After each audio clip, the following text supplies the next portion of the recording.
Hello, everybody, and welcome to Headliners on the Headlines. I am your guest host, Yayne Abeba, and I am blessed to have three of the best in the business today talking about headlines.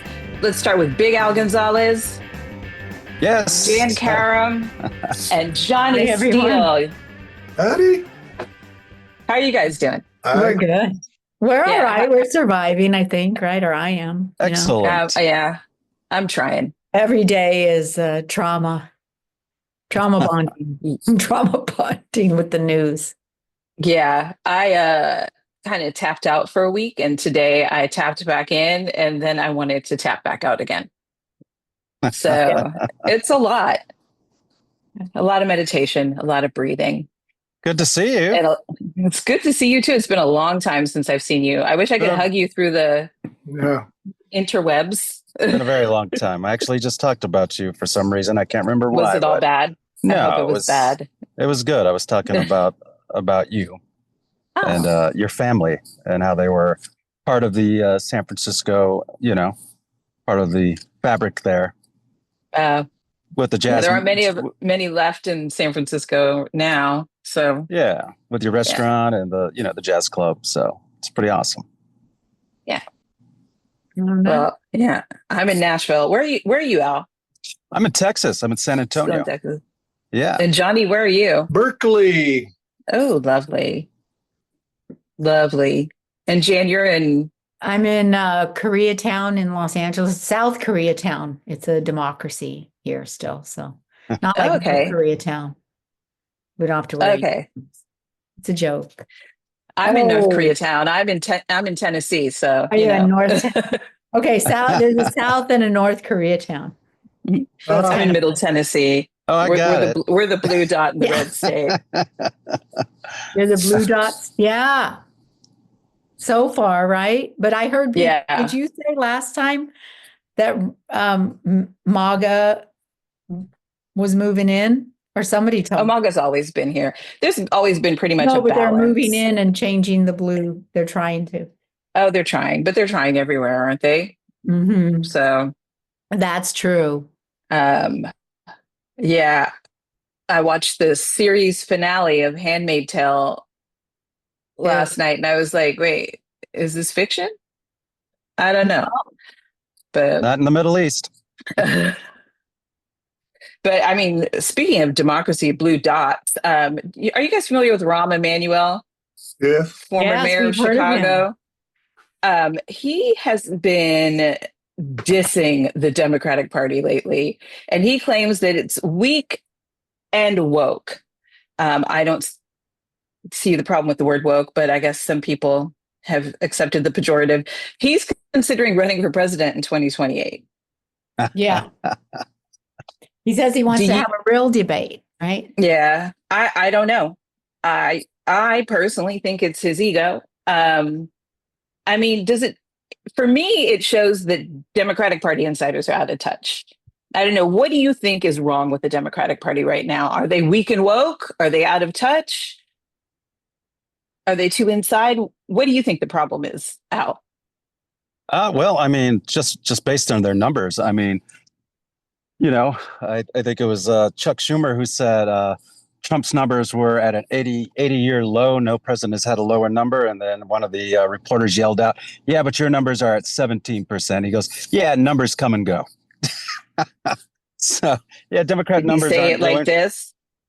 Yes, with the glasses down here. But yeah, the numbers aren't looking very good. They got a 27% approval rating, 57% unfavorable compared to Republicans who are at 41% unfavorable. And basically, they're the only thing that's worse than Trump right now. Yeah, but how do you fight a criminal, someone who's not following the Constitution and just doing his own thing and Project 2025 and all that? How do you fight that if you're trying to do the right thing? So I don't know, when you blame the Democrats, but they're just doing whatever they want, just bulldozing. Well, I'm not blaming the Democrats. I mean, No. Oh, okay. I thought you were Rahm Emanuel. No, I'm just blaming the I thought you were saying they're okay. I'm just reading the numbers. She asked the question. The so numbers, right. Yeah.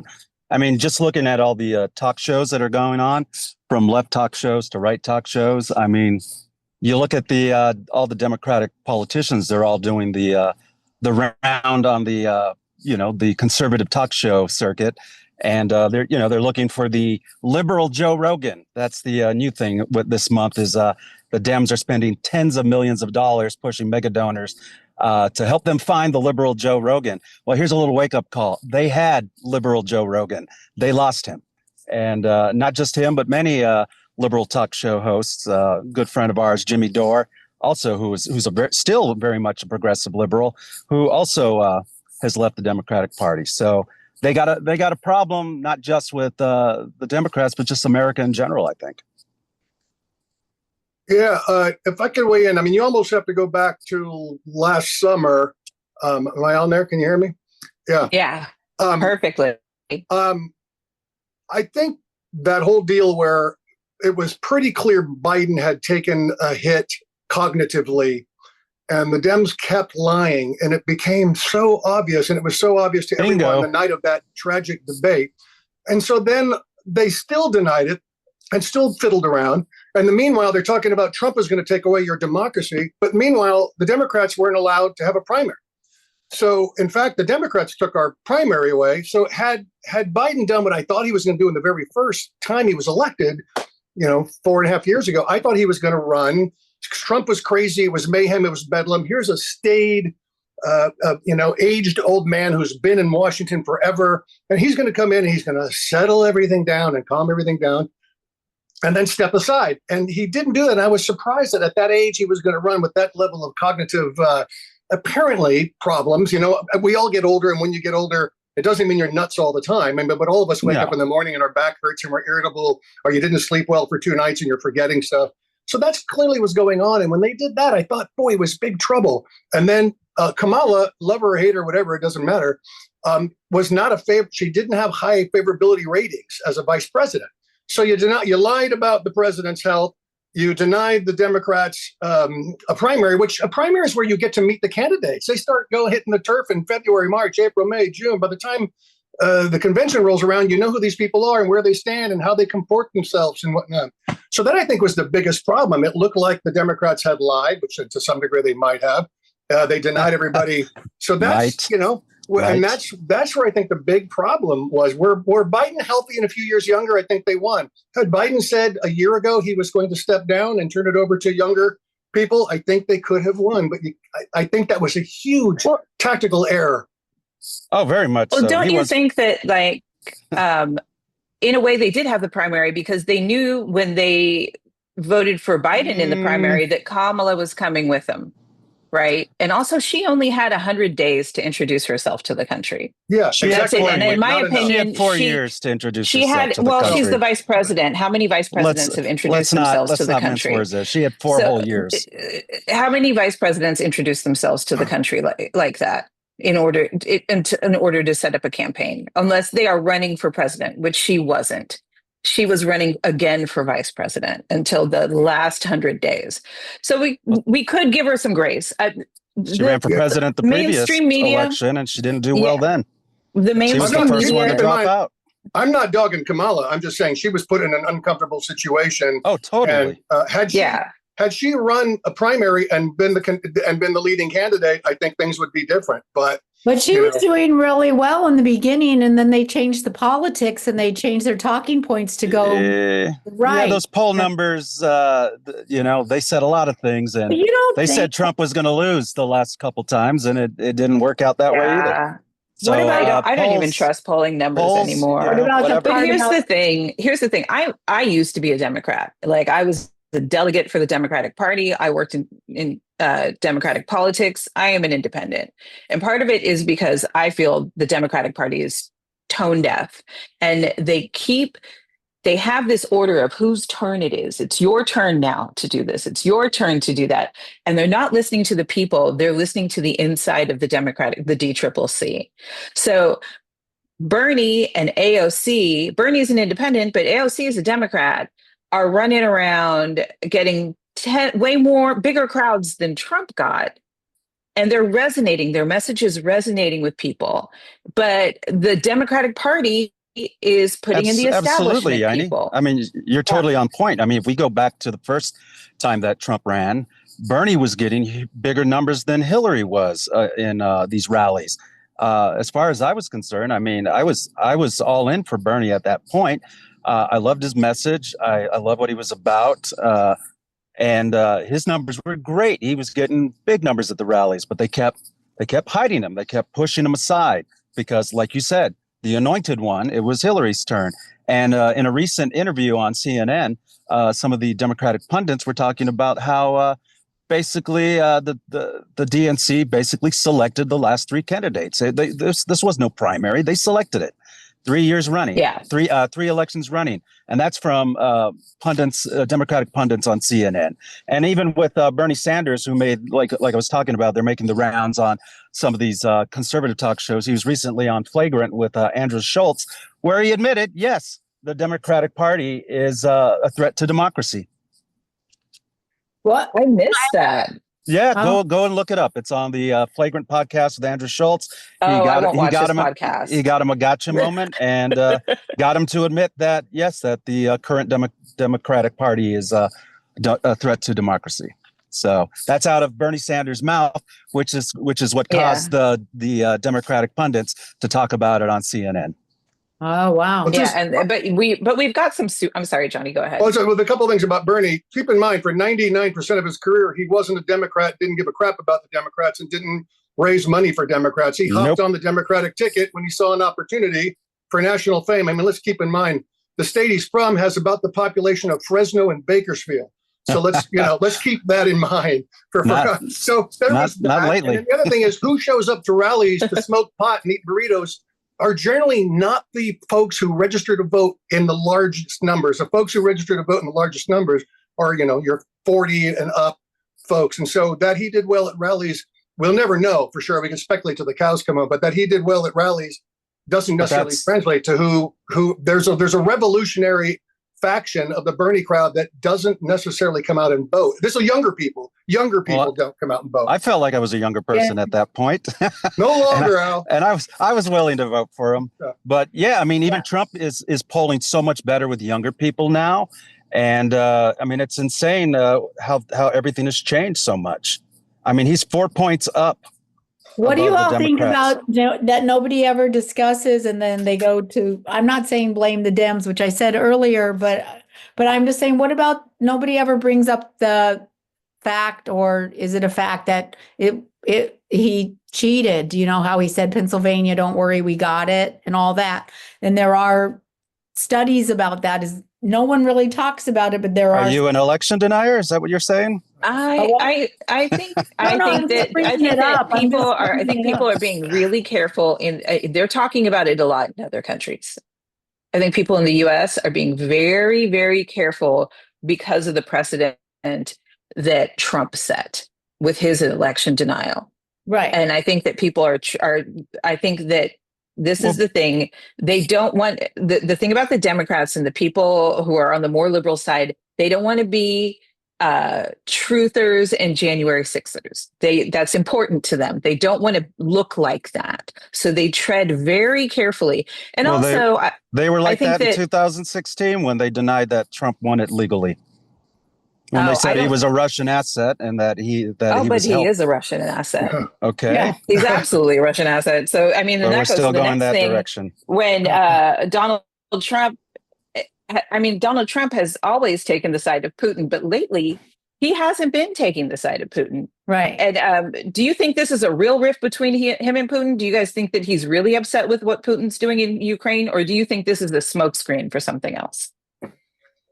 Almost everything he does is a smokescreen. Well, I would agree with that. It's all lies. We don't know what's the truth and what's manipulation and what's BS and what's all, set up and what's really going on behind the scenes. And then we're arguing about stuff that we don't even know what the reality is. Exactly. There, you got the point there. Every single war we've been in, and being a person who served in the military, I can tell you with complete surety, everything we've been told about every single war that we've been in has not been 100% the truth. Mm-hmm. So I'm assuming that what we're being told about Ukraine and Russia isn't 100% the truth either.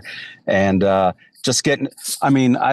been when I grew up in Northern California, I was definitely a very liberal progressive person, anti-war, and the fact that there's a lot of gung ho Democrats ready to go to war and send our youth out there, and we don't even really know the truth behind it. I think we need to wake up and start looking deeply into what we're getting into. I think that they're actually advocating for us to support Ukraine to prevent American boots on the ground and to prevent NATO boots on the ground. I think that that's their agenda right now, is they want to give them the tools they need to succeed against Russia so that But we have troops they out don't there. have Believe to, me, we have troops we there. don't have to put our boots on the ground. We have, There are NATO troops. So there are as a result, Americans there there. are American troops because of the NATO agreements, but they're Correct. not on the ground in combat. They're doing support roles. And America is actually making money off of these weapons that they're supplying to Ukraine. These are older weapons that were going to be destroyed anyway.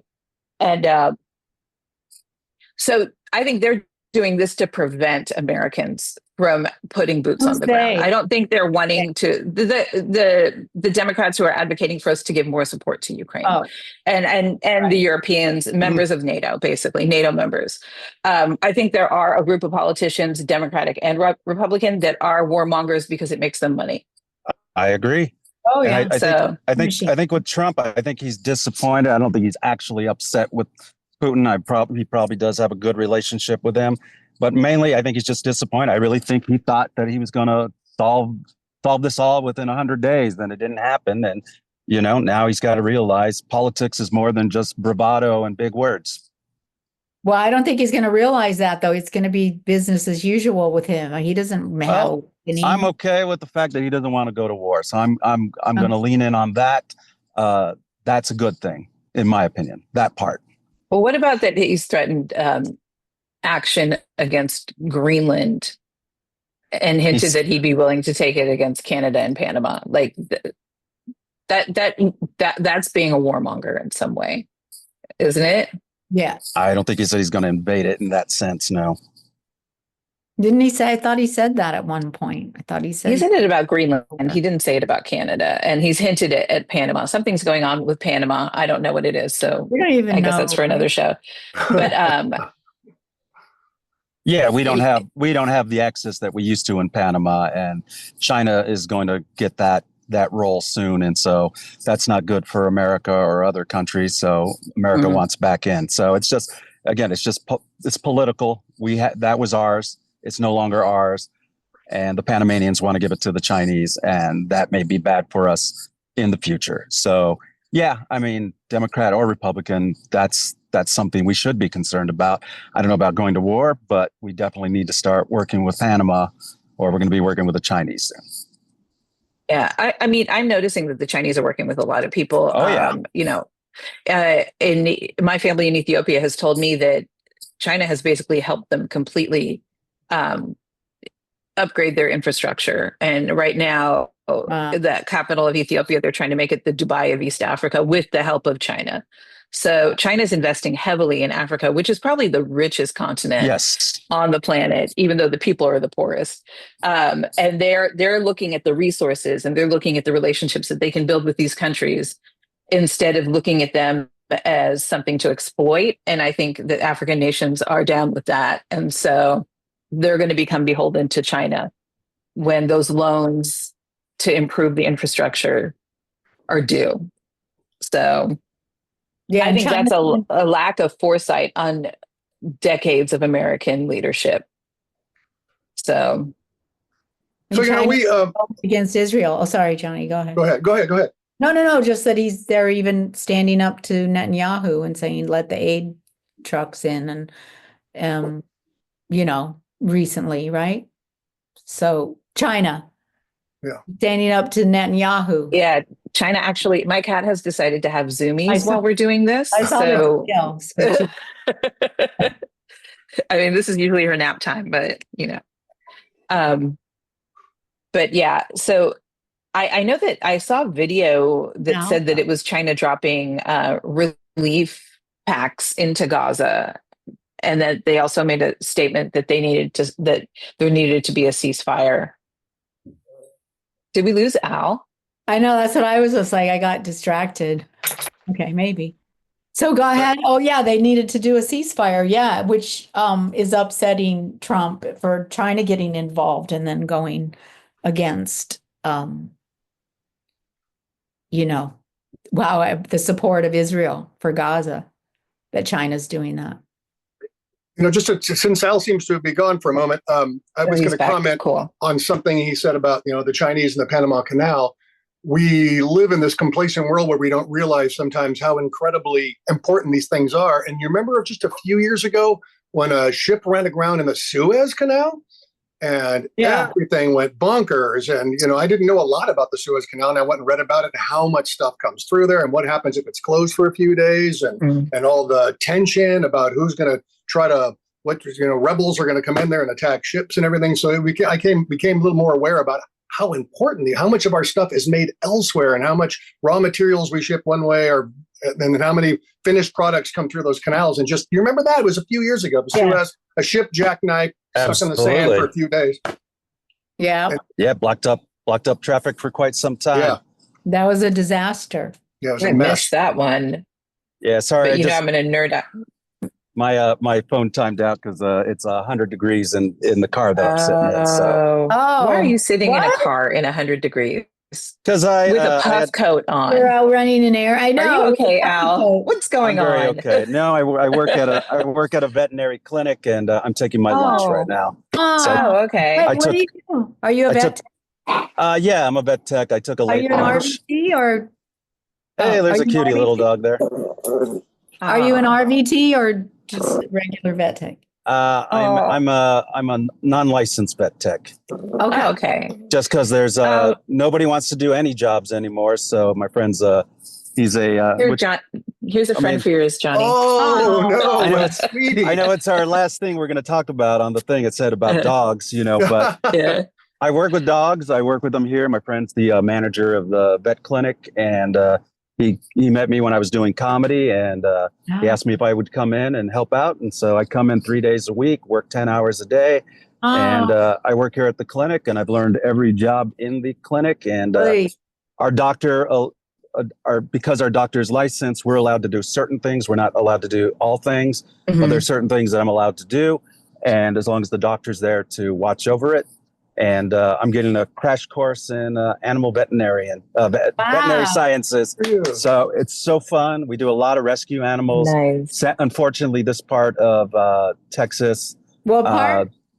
From the South Texas, from San Antonio to the border, there's a lot of strays, and unfortunately, we get a lot of dogs that come in from rescue groups, and we're a low-cost clinic, and we don't charge a lot, and we offer good rates because we're in a community that is impoverished still, and we like to make sure they can get the job done. So, what's the name of the clinic of the vet? It's called San Antonio Wellness Spay and Neuter Clinic.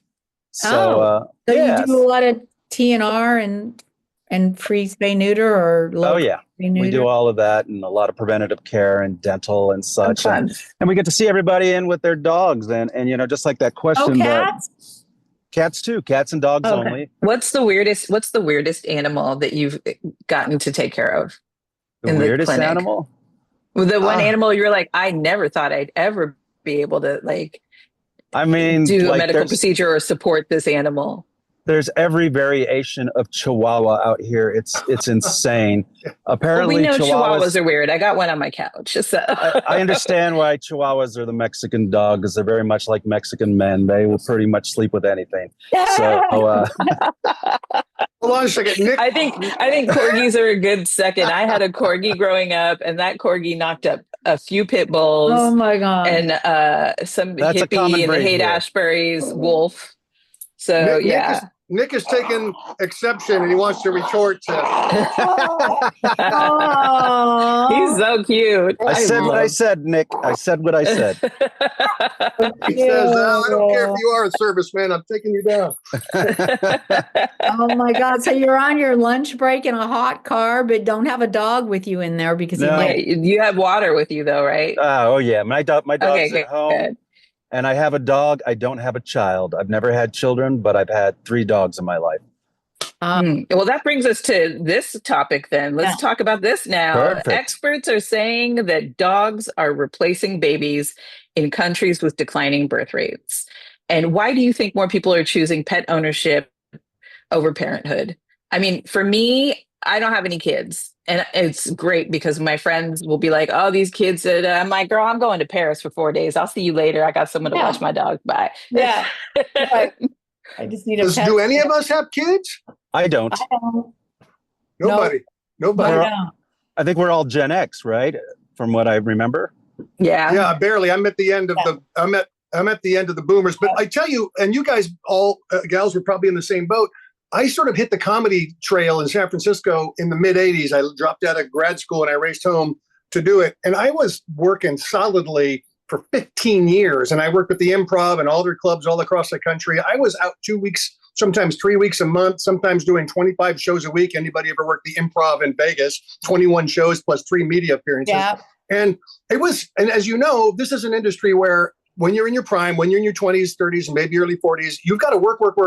It's not a part-time job. You can't do 2 sets a week. Mm-hmm. So, and we also know, we thought we were going to be 30 forever, didn't we? And you blink twice, and all of a sudden you're 40-something. You think, what happened? I am 30 still. Yeah, now you look great. So I think that was part of it for us. It was an industry where you had to go out at night, every night. You had to travel. And all of a sudden I blinked twice and I was 44. And I thought, gee, I wonder about kids. And that was kind of more or less not a lot of guys, my brother, who was a columnist with the LA Times, you might know him, Jann, but he had a kid at 50, but it seemed crazy to me, the idea to have a kid at 50, but he did. And so, but I just think we were on the road. Guys can do that though. Just like, all right, let me get a 25-year-old and start this thing. Yeah. I mean, they've been telling us since we were kids, right? Like everything was going to kill us. Everything was terrible. Like they've just been this fear propaganda through our whole lives, you know?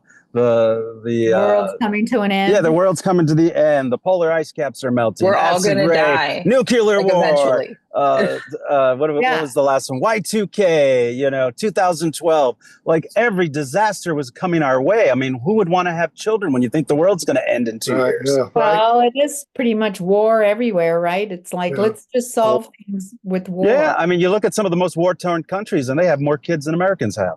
Yeah.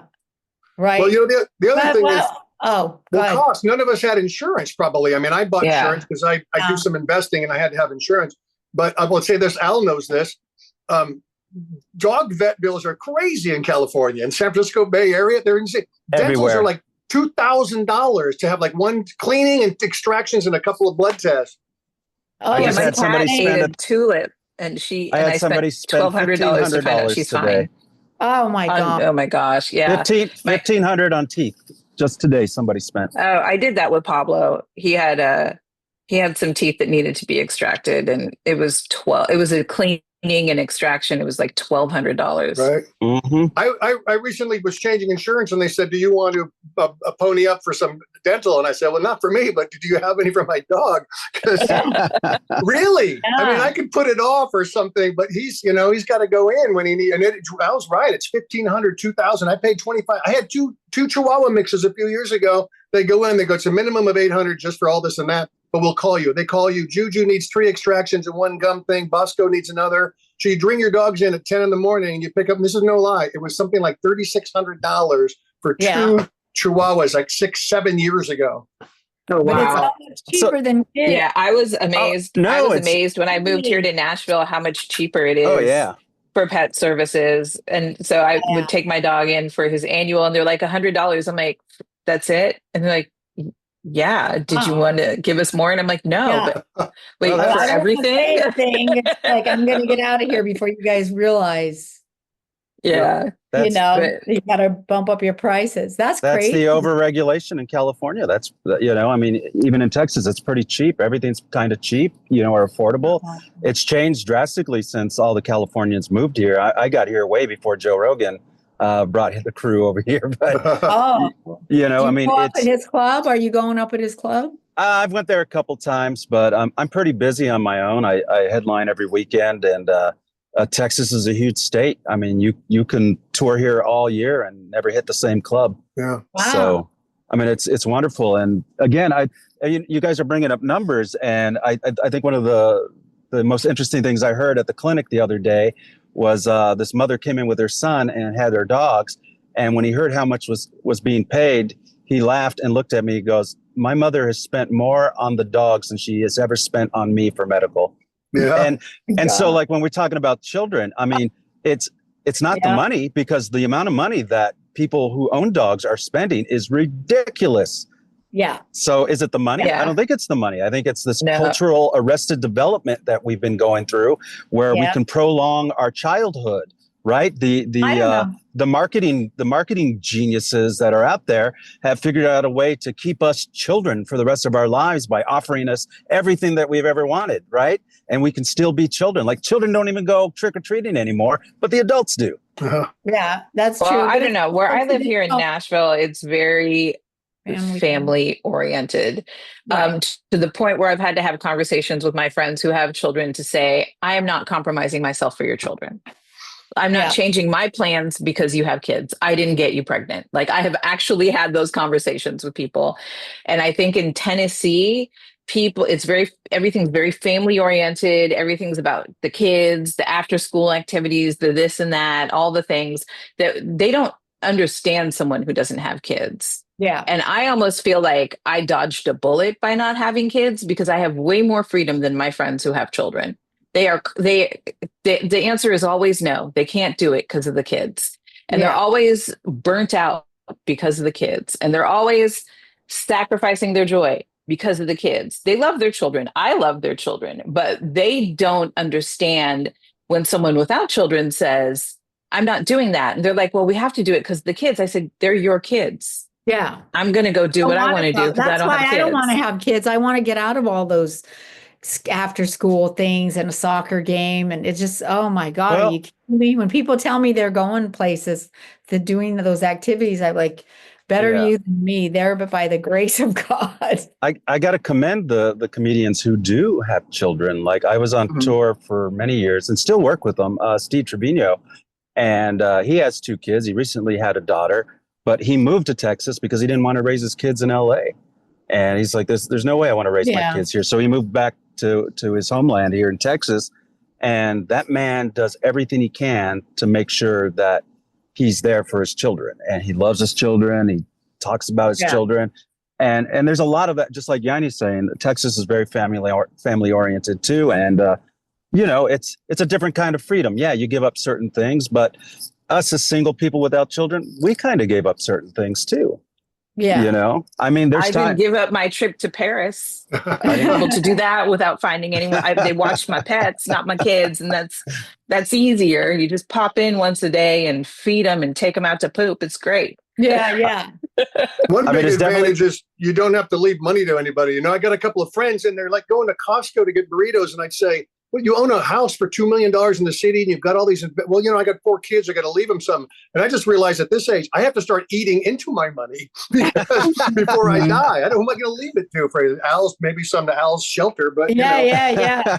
Well, But I have nieces. I'm the fun auntie. I am the auntie who shows up at the track event and is screaming for the, Yeah.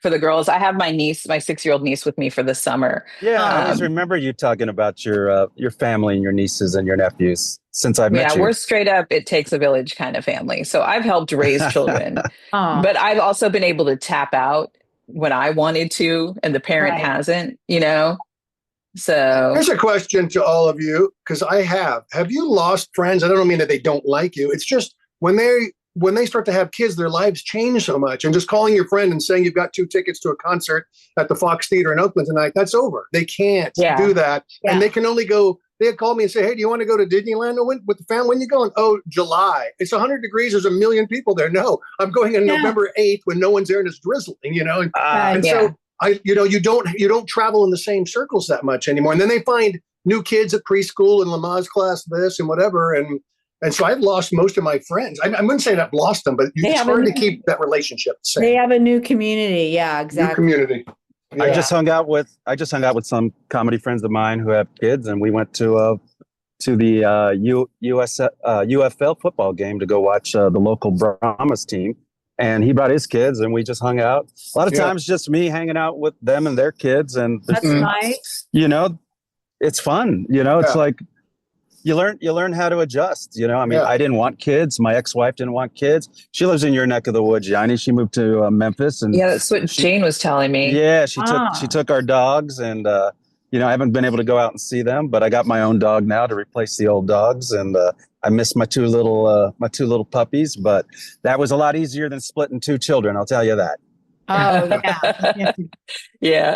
Child support. Some people just Puppy get, food is cheaper than child Yeah. support. yeah, but some I don't know, people I go, just have like- child support when they split up or something. They'll do like pet support. I've got a cat that like I just added up. This cat is a weapon of mass destruction, and I spend a lot of money just trying to keep her distracted from the furniture she wants to scratch. Jan, you can relate. She's a black cat. Oh, okay. So So But she got she- sass and Oh, attitude. she loves. oh I my have a God, million she does. I have a million Sorry, posts. I have a million scratch posts, but she loves it. me too. Time I buy a new I built her a big tower. I spent an hour. Like I bought this, I went online and spent hours till I found what I thought was the perfect tower. Yeah. Spent over an hour building it, put catnip all over it. She's like, yeah, no, I'm going to scratch your leather chair. Yeah. So, yeah. I'm going to destroy it. It's a funny it's true. thing.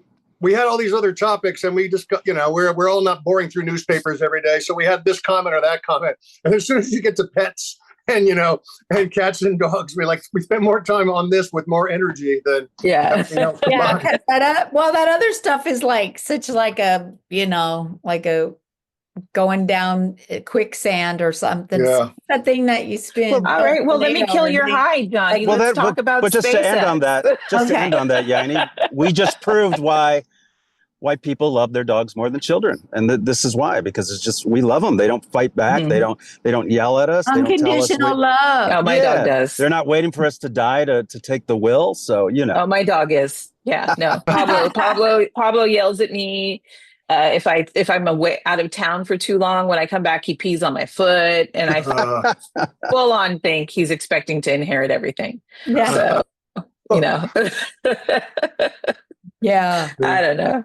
Yeah, but let's talk about Elon. Elon. The Who is he world's gonna get? richest victim. When's he gonna get out of here? Yeah. My little earpiece just fell out. But yeah. So SpaceX has been having a lot of problems. Mm-hmm. And they just launched for the first time in like 9 months. They launched another rocket that failed immediately. And every time I see this SpaceX stuff happen and fail, or the government subsidized Cybertrucks that fail, I just keep thinking, why are we subsidizing this? Why are we subsidizing someone who's brought a lot of chaos? He's the world's richest man because of the government contracts that he gets from our country and other countries. Yeah. That's a good question there, Yayne. I mean, we subsidized Boeing, and they stranded 2 astronauts out in outer space that Elon rescued. So, Oh wow. I mean, That's so I'm not giving him credit for that. I think he's caused a lot more harm than he has to astronauts.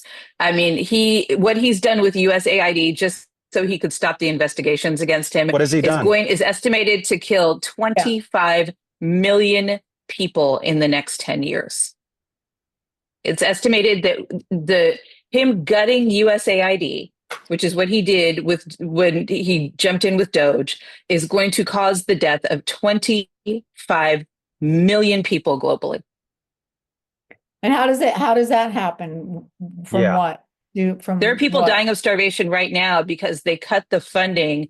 So there are Okay. trucks full of rotting food that aren't getting to people who are starving. Farmers in America are losing income because of the cuts that he insisted be made to USAID.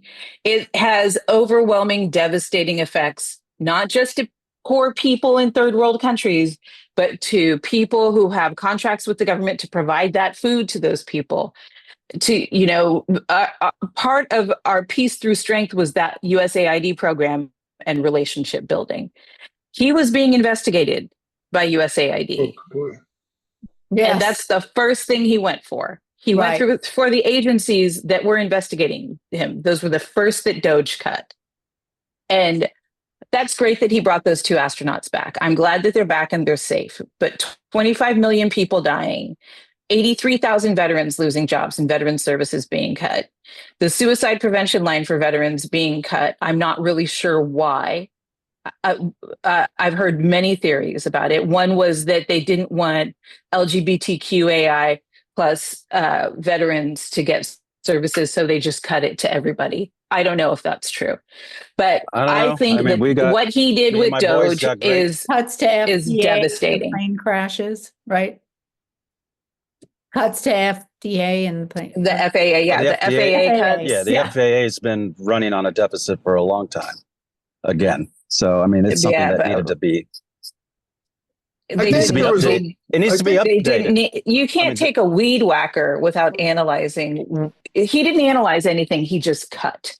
Right. He cut FAA because they were investigating him for And SpaceX. why did he even Well- have the authority? That's what's He didn't have the authority to cut. All he did was technically he give. doesn't. He gave the numbers. It's the government that cut it after he Yeah. gave the numbers. So let's be truthful on that. So what he did was he found what he felt was waste, gave those Mhm. numbers to the president or whoever else he was supposed to give it to. But what And about then his they- teams that were going in and Yeah. kicking Yeah, like- out the staff there and taking over their computer systems yeah. and cutting line by line Yeah, that's what that did not consultants have do. the congressional authority?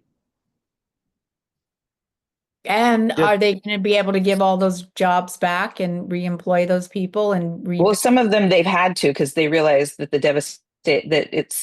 Yeah. it's devastating Yeah, they for them did a broad not to have cut. those people. They did a broad cut and had to do a U-turn and put people back in and reinstate things that they didn't realize were a little bit more necessary than they thought. But at least they did that. You know, Yeah. I mean, in the past we've done cuts and never turned back. So I mean, I guess again, my position is that Yeah. a government should not be run by a business. They are completely different entities. Government's we should just throw responsibility. money out the window like we have been No, for dozens of years. Governments are not designed to turn a profit. Now there What was is it, a lot of $93 billion there's a lot that of just got there's a lost lot of fat over that the last needs to 4 be years? trimmed. But a man who actually granted himself $5 billion more in government contracts while cutting veteran services in USAID and has no government experience and just went in like a weed whacker is probably not the way to go. There should have been more caution and more analysis instead of sending agree. big balls in to do it. It's had devastating effects on people's lives. And Well, they haven't even been in office. He hasn't even been in office, Trump, for 6 months. And look at the devastation as a result of these Doge cuts. well, nothing has happened yet. It just started. So I'm just being What do you mean? It's that- actually already honest. had impacts. What do you mean? It's already had impacts on people's lives. USAID is one perfect example. People in the federal Right. government getting laid off. which some claim were a front for some of the 3-letter alphabet agencies. Yeah, but What? federal workers are essential. And what they did was vilify federal workers in order to justify what they were doing without any forethought. I believe that there's fat that needs to be trimmed, but I There's a don't lot of think fat this that was needs the to be way to trimmed. do it. So There's no all nuance. part of the oligarchy, the autocracy that we're in right now. That's all part of creating that, don't you think? Oh, you're smiling now? Okay. Who? No, Al is smiling. 'cause Oh, I I'm said always that. smiling. I mean, Oh. I try to look at things in Sorry, different Johnny, I interrupted. Okay. different ways, you know, and it's just like all politicians have been talking about cutting the government for years. Hillary's talked about it. Obama's talked about it. Biden's talked about it. Everybody's talked about it. And now somebody's done it and everybody's upset. And I get it. It wasn't the way maybe that you would do it or I would do it or anybody's done it, but it was done. And, you know, there was a couple hiccups. They try to recorrect on some of them. Some of them they didn't. And there's some things that I'm totally not happy with as well. But I mean, I don't know what else to say about that, you know? yeah, Either we're going to get to the bottom of government to disagree waste. on that, Big Al. Yeah, I mean, maybe I could Respectfully, maybe what were you I going to could say, Johnny? come down somewhere in the middle in that certainly USA does a lot of great things, but it's taxpayer funded, I would assume. And there were a lot of things in there a lot of taxpayers didn't like. There was a lot of stuff you can read about this sort of cultural grooming. Now, I understand that the idea is to tell people in other countries who might end up in China's camp or might end up in Iran's camp that we're the people to be with. But you certainly can see how some somebody whose school across the street doesn't have books or whatever it is, and they're looking in there and there's some sort of play about trans something for Azerbaijani or something like that. And you can see how they're going, how is this serving me? If I can't get, my kid can't get this at school, or they canceled that, or you got to pay to ride the school, whatever it is. So I can sort of see how, you do need a set of watchdog eyes. Even the police department has internal affairs. And so I did see a lot. I didn't check every single one and see if the figures were right, if that was in fact a program, but I checked a bunch of them and they were correct. Like stuff that you can see, certainly some conservative middle American Christian folks saying, well, why am I paying for this? There's also some that led to the toppling of governments. And I'm not for that either. You're what? I didn't hear the last part of what you said, Al. Oh, He's not for that. Yeah, I'm just not for, any agency that aids or helps in toppling other world's governments. Yeah, I mean, and I same. I mean, as being second generation Ethiopian and watching America, the UK, and France interfere once Abe became prime minister and facilitated genocide at the hands of the Tigray, I completely agree with you on that, and we see that happening a lot. And the sad part is that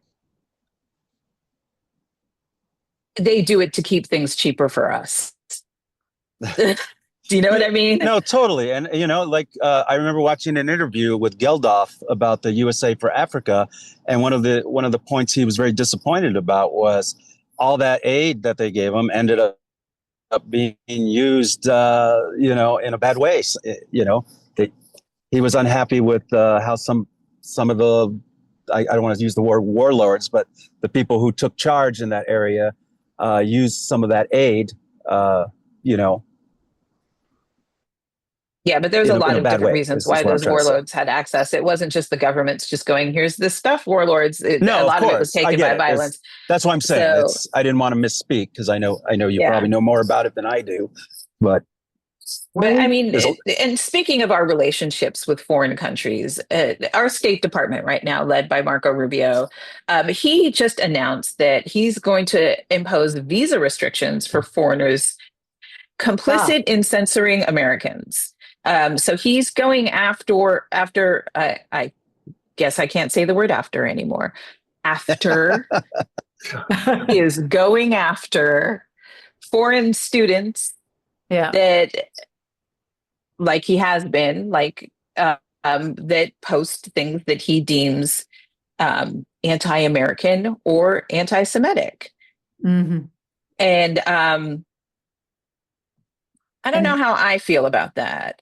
I mean, visitors are being asked when they come into the country if they can see their social media and their opinion of Trump and their opinion of other political things that are going on here. Do you think that Marco Rubio is facilitating our dance march dragging towards an authoritarian state? Facilitating it? What? You think it's already there? Oh, we've been there. We've been there for quite some time. We've been going through this through several presidents. It's not just this president. This president, the last president, the president before him, the president before him, the president before him, the president before him. This is an ongoing corrosion of our freedoms that have been going on for since September 11th. Do you think? Excuse my language. Yeah. Even before September 11th. So, it's from language restrictions to movement restrictions to relationship restrictions. I mean, it's been going on for some time. And the fact that most people, the one thing I got to tell you I love about Trump is that it's made more people put their eyeballs on our government than they ever had before. More people were complicit with their parties and just let it happen. But now that Trump is universally unliked by so many on the left and the right, more people have been putting their eyeballs on the government and being concerned about stuff that they should have always been concerned about. So if having Trump in office allows us to watch the government for 4 years, I'm all for it because we haven't done that before. Well, I don't agree with him being in office for 4 years. That's I where get we it. may differ. But I do agree that Americans have not been participating in this democracy. And a lot of Americans don't even understand how our government works. So, and don't take the education. time to do it. But So now we're sort of forced to. What is the Constitution? How can we participate? and that's why politicians have been able to get away with things, is because they know that people don't know. So they just Everyone's tell them. ignorant. But then they're taking away education and, not allowing Harvard to bring in students and, taking away go ahead. Oh, God forbid! No, God forbid a private college gets stunted a little bit with all that money they're getting there. Poor Harvard. Boo hoo. Yeah, but Tell me a local college is getting stunted from that. Then I'll talk about it. I don't want the federal government looking at my social media because they're going to chastise me. Johnny, you're supposed to be a professional entertainer. You're posting twice a week. None of it is video. Let them into your home. Show them your dog. Have Jann over. Have Al over. Have somebody over. Interview. Talk. What are you doing? Get out of this country if that's how pathetic your social media is. You need to post more. What are you, 60-something? Get out of here. I mean, the World Cup is coming up next year, and it's going to be hosted by the three amigos, United States, Canada, and Mexico. Nothing but love right now between the three of us. And I wonder how these State Department policies are going to affect World Cup. Because I was excited about the World Cup. I know there are World Cup fans that will go to Afghanistan to see the World Cup. Those people are coming. But the way they're being treated when they come in the country right now in the United States, our tourism is being severely impacted by choices that the State Department is making and choices that they're making at Border Patrol. And the tariffs. So, well, no, I'm talking about specifically people coming into the country, people coming in for work or to visit or to study. People are afraid to visit. Yeah. My friend's a driver at a hotel here, and he said it's completely dead. They cut down his days, but some of that probably has to do with inflation. I tell you, man, you guys, Jann lives in LA. I don't know what the economies are like. Hotels that I used to go up to Calistoga, Northern California, for people who are not listening, the end of the sort of one of the wine country areas. And I just go up there I'm fried. I've been working too hard. I'm tired. My back hurts. I'm going to go up to this particular hotel and jump in the crystal geyser waters and float for 2 days. It was like $200 before COVID, maybe $250, $300. It's like $700 a night. And I was actually before. Yeah. I was looking at hot tubs for my yard, a 2-person hot tub, because I can't afford to. 2 nights is like $1,400. So I guess there's enough rich tech people there to do that. Anyone affords it. Yeah. Well, I got to tell you, I went to the Euro Cup a couple years ago. I went to Istanbul, and I went to go see the Euro Cup. I want to go to Istanbul and see the Euro Cup. I'm super jealous. It was gorgeous. I really want to go to Istanbul. Supposed to be careful, but you know what? I went there. The people were nice. There was nothing on. I went to visit a few mosques. I respected their rules, and I respected the religions there. I did a lot of walking around, seeing ancient culture, modern culture, all intertwined into each other. And it was such a beautiful experience as an American. I didn't feel hated. I didn't feel like I was being scrutinized. When I came back, I didn't feel that way either. And I hope but the difference is that right now under this new administration, people are coming to visit the U.S. and being scrutinized at the border. And some people are coming in and they have return tickets home and visitors visas, and they're still being detained in ICE for over a month. How is that going to help our tourism? Well, there's a difference between a tourist and somebody who's crossing over illegally. That's a difference. Well, I don't think there is, though. I don't know if they're discriminating that much. I don't know if it's that black and white. That's the problem. It's not like, hey, I'm free. If you can show me the proof on that. I'm not. Yeah, but they're still detaining people. There was a woman who came. There's the German couple who were trying to come in. They had a return ticket to Germany. They were just here on vacation and they were detained by ICE. There was also a British woman who came to America to backpack, who spent over a month in an ICE detention center, and she had proof that she was going back. She had she did everything the right way to visit the US. There are people here who are permanent residents who are being detained by Department of Homeland Security. Where I am in Nashville, they're just targeting brown skinned people in work trucks. Well, to go back to where we started the conversation to a certain degree about the Democrats and what they did wrong and whatnot, the numbers on the border were crazy. I've read a lot of articles about how hard. Al lives down there. He probably knows more. It's a long border. Border guards don't want to work there. It's barren land. They want to work in Mill Valley, for heaven's sake. They don't want to work there. And I understand. And there are surges.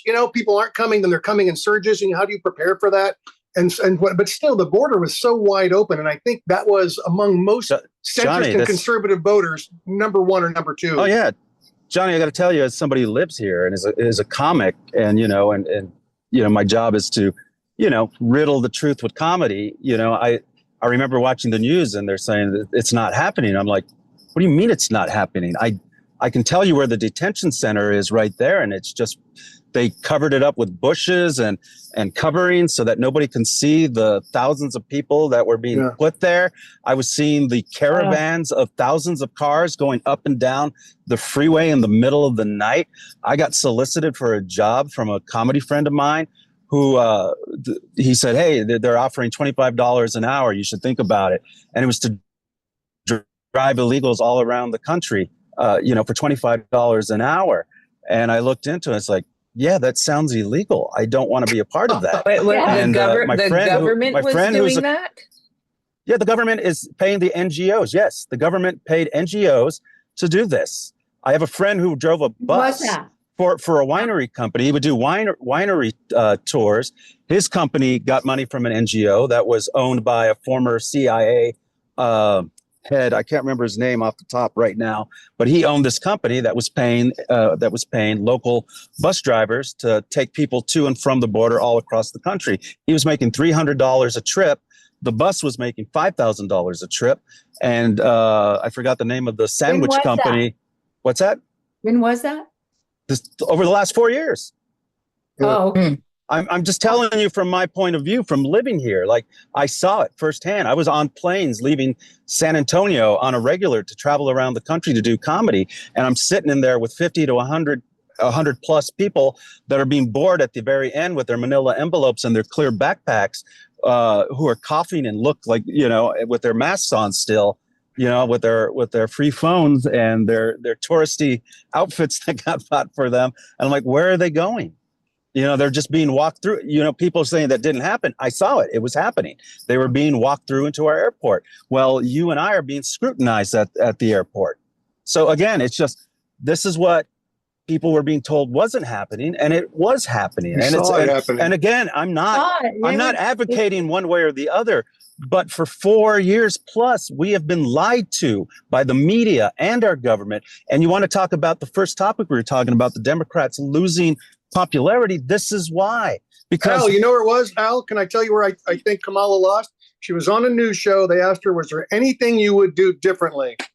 And she said, nothing I can think of. Right. And I was screaming at the screen. Number one, I wish we dealt with COVID a little differently. Number two, I know people are seeking refuge from horrible lies, but you can't just open the borders. That's why we have borders. And so I wish we controlled the border better, but it was harder because this and that and the other thing and getting guards down there. But she didn't say that. She said nothing. And I heard a million voters on the center go, right, to the right, Johnny, how many times did you hear them say in the news that she was the border czar, and then they said she wasn't the border czar? How many times did they tell you that there was no border crisis, and yet people who live near the border saw the crisis? Latinos, majority of Latino communities along the border were actually saying, please stop this, and we're voting for Trump because...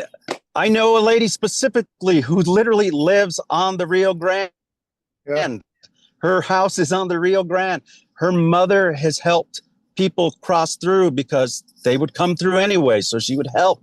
But they got to a point where it was too much. And my friend who lived there her whole life, she, for the first time, voted Republican because she saw it and she was tired of lies. Well, So yeah, we're out That's of how time. you lose We're out of voters. time now, you guys. There's not going to be there's not lies now. Yeah. Well, I don't know. We're out of time now. there's And always also, lies. It's the government. The government yeah, lies. We're out of time, but you guys, I love this. This was great because it was very like, I love know. all of you. It was heartfelt, and I'm happy to see all of your beautiful faces. So I want to know, and everybody wants to know, where we can see you next. Jann, where can we see you next? You know what? I'm going to be up in San Francisco at the Throckmorton but that's July 22nd. It's Wow. just around the corner. It's just a blink of the eye. I'm going to the what's that casino? Carson City after that on the weekend. Cool. So I'll be there. Yeah. Cool. Johnny, what have you got going on? I'm at the Throckmorton a week from last night, and then again June 17th. A lot of my friends behind my back have decided to put on a roast. They're flying in various comics, and from what I've heard, even Grammy-nominated roast writers, which I have an idea who they are. But Nice. I got wineries. I'm at the Punchline this summer with some buddies. All sorts of outdoor summer events towns are having. So JohnnySteele.com. I actually did finally get my website and my media together. So JohnnySteele.com should have some new videos and my calendar on there. That's great. We'll be sure to throw everybody's socials and your websites in the description for this podcast if you're watching on YouTube. And Big Al, where can we see you next? I'm going to be at the East Austin Comedy Club June 4th. It's for a storytelling show. And I'll also be at Bamboo this Friday here in San Antonio, Texas. And they can go to my website, BigAlGonzales.com.